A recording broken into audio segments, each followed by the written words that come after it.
बरं का मंडळी, तुम्ही ही रेसिपी बघून कन्फ्यूज व्हाल, खायचं की प्यायचं. 2 in 1 रेसिपी आहे. चमच्याने तुम्ही खाऊ पण शकता आणि ग्लासमधून पिऊ पण शकता.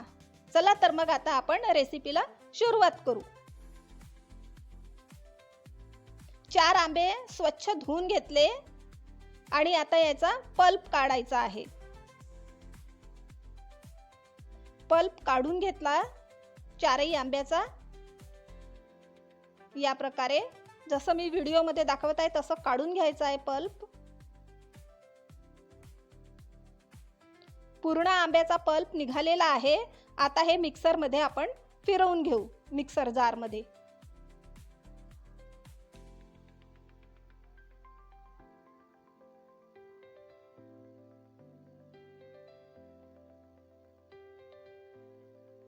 मिक्सर जारमध्ये ट्रान्सफर केलं. आता फिरवून घ्यायचं आहे.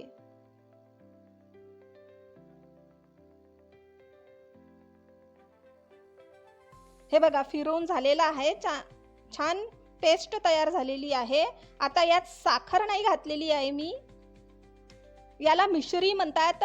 मिश्रीचे खडे होते ते मिक्सरमध्ये मी बारीक करून घेतले पिठी साखर सारखं आणि ती घातली. याला देसी खांड पण म्हणतात.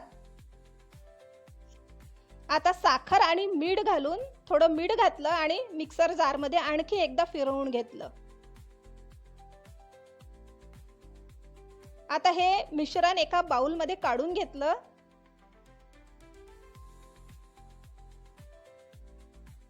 आता पुढे बघू काय करायचं.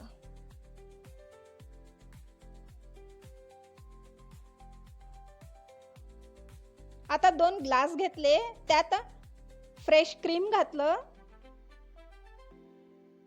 आणि त्याच ग्लासमध्ये क्रीम घातल्यानंतर आंब्याचा पल्प घातला. अशाच माझ्या रेसिपी बघण्यासाठी माझ्या चॅनलला सबस्क्राईब करा. व्हिडिओ आवडला असेल तर लाईक करा, शेअर करा आणि कॉमेंट करा. छान असं मस्त पल्प घालायचं आहे आणि वरून पण फ्रेश क्रीम घातली. एकदम साधी सोपी आणि सिंपल रेसिपी आहे, पण खायला खूप टेस्टी. आणि मगज घातले, मगज वॉटरमेलनच्या बिया घातल्या आणि वरून बारीक कट केलेले आंब्याचे तुकडे घातले. एकदम फाईन चॉप केलेले तुकडे घातले, त्यामुळे छान क्रंच येतो.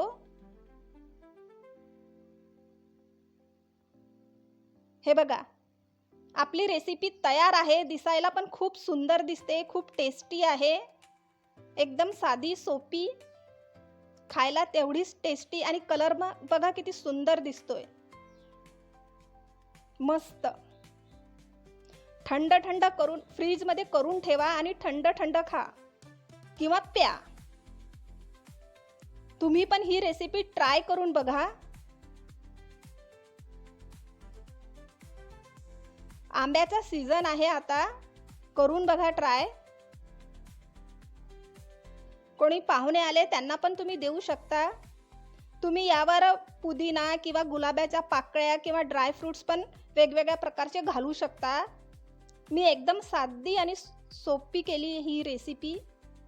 तुम्ही पण करून बघा, ट्राय करा आणि एन्जॉय करा. बाय.